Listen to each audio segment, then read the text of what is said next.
on visualizing data, and the first of which we will discuss different types of graphs.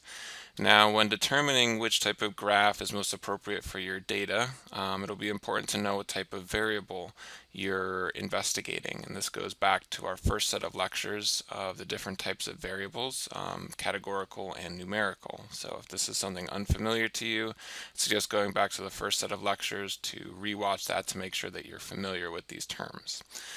So for categorical variable, particularly nominal variable, we can use a variety of different means to visualize our data, including pie charts and bar charts, which are probably quite familiar to most of us, as well as box and whisker plots, which we'll briefly discuss in this lecture, as well as in much more detail when we talk about descriptive statistics in the next set of videos. For ordinal variables, we can also use bar charts as well as those box and whisker plots. And for numerical variables, we can use box and whisker plots as well as histograms and scatter plots. In this particular video, we're going to focus on categorical variables. So when we're plotting categorical variables, we're interested in determining if there's some type of association between our variables of interest, and our graphs typically show the frequency of observations in each category for those independent variables. So to describe this, let's look at an example of alligators and their diets to understand if there's some type of difference between males and females in a particular ecosystem that we're studying. So before we specifically address our question, let's look at all the alligators together. We can look at this pie chart of the different prey items that alligators have eaten, and what we notice is that invertebrates tend to be the most frequently eaten prey item among the alligators that we're studying. This is in light blue. So a couple things that you'll notice based on this pie chart are that we have a legend on the bottom that clearly displays each one of the prey categories, which is important for all types of plots, as well as the number of observations of each prey item that's consumed. The reason that this is included is that the data that's being shown is the relative frequency distribution of the prey items. And so what we're seeing rather than the absolute numbers is the proportion of the diets that is comprised of each one of these different prey items rather than the absolute numbers. And so including those numbers provides a little bit more clarity for the reader who may be unfamiliar with the study. Now, to get to our question of interest, we can look across males on top, females on the bottom here, and what we can see is that there are some clear differences in our respective data. Again, we've got our legends, we've got our number of observations, and we've also clearly labeled males and females, so that way there's no discrepancies or uncertainties in what we're showing. What we notice here is that males tend to eat a larger proportion of fish, mammals, and reptiles, whereas the females tend to eat a larger proportion of invertebrates. Now, something important to note is that this isn't necessarily absolute numbers that we're comparing, but we're comparing the proportion of their diets. So one thing to observe is that the number of alligators who consumed invertebrates among both males and females is the same, 90. However, the proportion of individuals in each of these demographic groups that consumed invertebrates is quite different. And this is because there were more male alligators in this particular study than female alligators. Now, a couple of key components for pie charts is that these are used specifically for categorical variables when we're thinking about the independent variable.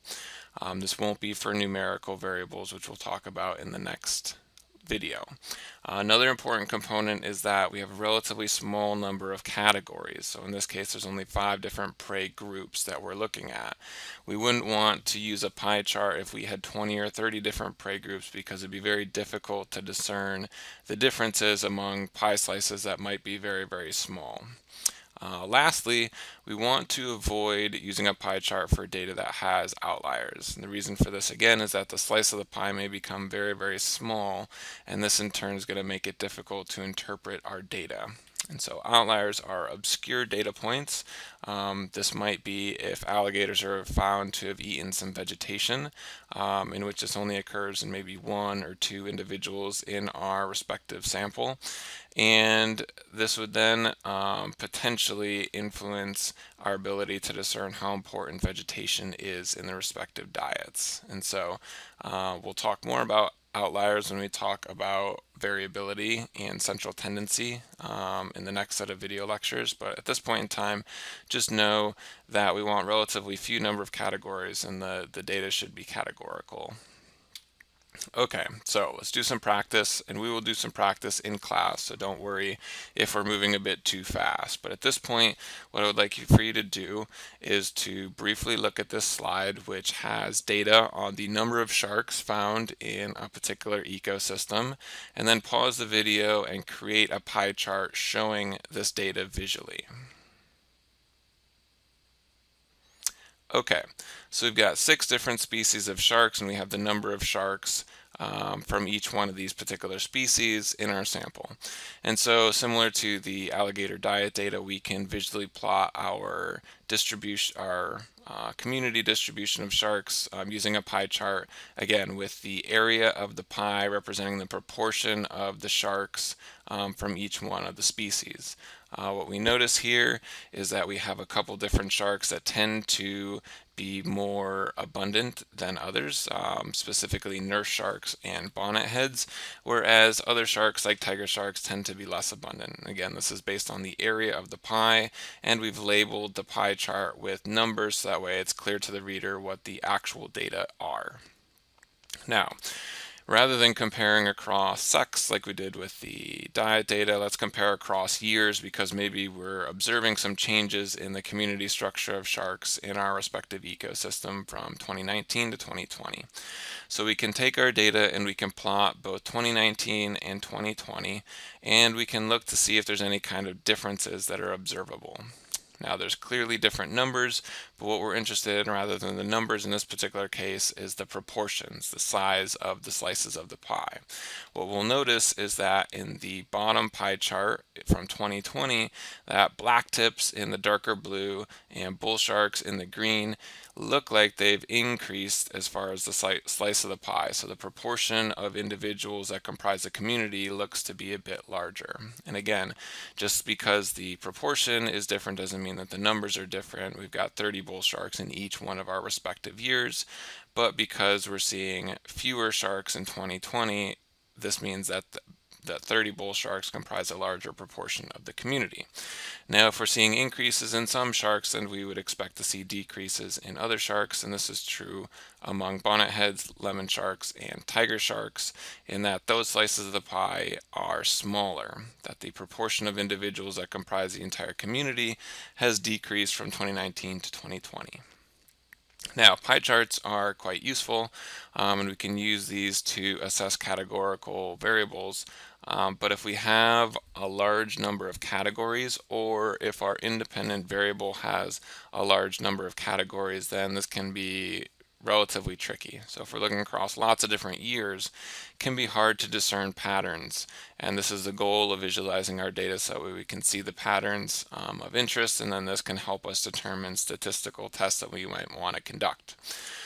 An additional means of visualizing data from categorical variables, which is oftentimes more useful when we're looking at across a variety of different categorical variables, categories rather, are bar charts. And what this does is it standardizes our data to a single y-axis, so that way we can compare this. So if we take our first set of shark data, we can plot these on a bar chart with the y-axis indicating the total number of sharks, and we can clearly see which sharks are more abundant, bonnet heads and nurse sharks, and which sharks are least abundant, tiger sharks.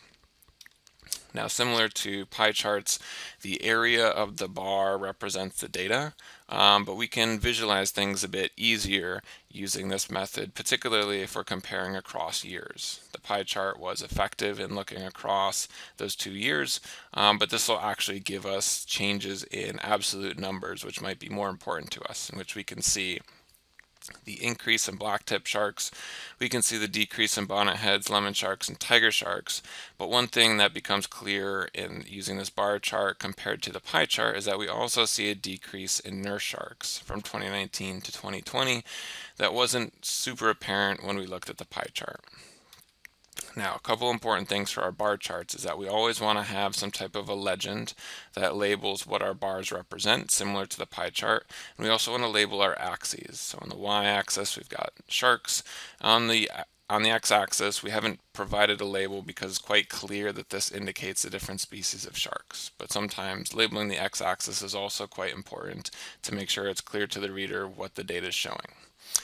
Now let's say that we're looking across not just 2 years, but we're looking across 10 years of data. Bar charts can be very useful for this compared to pie charts, in which we can see the species that are increasing through time, decreasing through time, and those that may be increasing and decreasing through time. So this is useful from a species perspective, but if we're interested in the community structure, it might be kind of challenging to look at a bar chart like this and discern any kind of meaningful patterns without spending a large proportion of time doing so. So we can make a slight adjustment to our bar chart in which we can actually compare across these years looking at the community structure of our sharks in a similar manner as pie charts, but in a more effective way. And this is through a stacked bar chart, in which our y-axis changes from the total number of sharks to the percent of sharks, similar to the pie chart, and our x-axis is our study years. And then each one of our colors again represents the different shark species, and the percent of the area of these different bars that are represented by the different colors represent the proportion of the community that is included for these different shark species. And so what we can observe here is that there's some species that are increasing in their proportionality in the community, like the black tips in blue. We can see species that may be decreasing in their proportionality in the community, the bonnetheads in red, and some of these species look like they're pretty stable, bull sharks in green, nurse sharks in light blue, tiger sharks in orange. Now we'll talk about how to make a stacked bar chart in class, but for anyone that's interested in exploring this before we discuss it in class, if you use Excel, you can simply go to the Insert tab in Excel and then go to the Charts section of that tab, and it is the top section of the 2D column where you can make a stacked column chart. Now, pie charts and bar charts, these are very widely used. These are probably charts that you're familiar with. Box and whisker plots are also useful ways to visualize categorical data, but you might be less familiar with them. And we're going to discuss them briefly in this video, and we're going to discuss them in much more detail later in the semester when we talk about more descriptive statistics, particularly when we talk about central tendency and dispersion in the next video series. But briefly, when we look at this box and whisker plot, we've got our 6 different species of sharks, each represented by our different colors, and we have the number of sharks. And our data shows the central tendency and dispersion of each one of these different shark species. So this shows our median, our mean, our range, and our outliers. Some terms you may be familiar with, but if not, don't worry because we're going to talk about them in the next video group. So when we look at these box and whisker plots, the box indicates the central values of the data. So the inner 50% of our data are represented by the boxes, and then the whiskers represent the outer 50%, so the top 25% and the lower 25% of our data. And so the area of this box is going to indicate how variable our data are. So rather than the area of the box indicating our respective number of observations like they did in the pie charts and in the bar charts, they actually represent how variable our data are. So what you can notice is that our bull sharks don't even have a box, they just have a line. The reason for this is because there's a consistent number of sharks through time. The height of our box and our whiskers are indicative of our data though, in that the higher the box and the higher the whiskers, the more sharks we're observing in our particular community structure across time. And so our data actually represents something very similar to our stacked bar charts, in which we're looking across our different sampling years. But rather than looking at percentages, we're looking at absolute numbers of sharks. And what our data indicate is how variable our data are. The wider the box, the more variable the data are. The longer the whiskers, the more variable the data are, those error bars. Again, don't worry if this is too much at this point in time, because even though these three different chart types are very important for plotting categorical variables, at this point in time, you're only going to be responsible for being able to interpret and also create pie charts and bar charts. We'll also discuss these in class, and we'll work on creating them so that way everybody feels comfortable. So the next video will discuss numerical data, particularly how to create histograms and scatter plots. And histograms are going to be very important for this class throughout the semester. And before moving on to this next lecture video, I would suggest checking out section 3.1 and 3.3 of your text.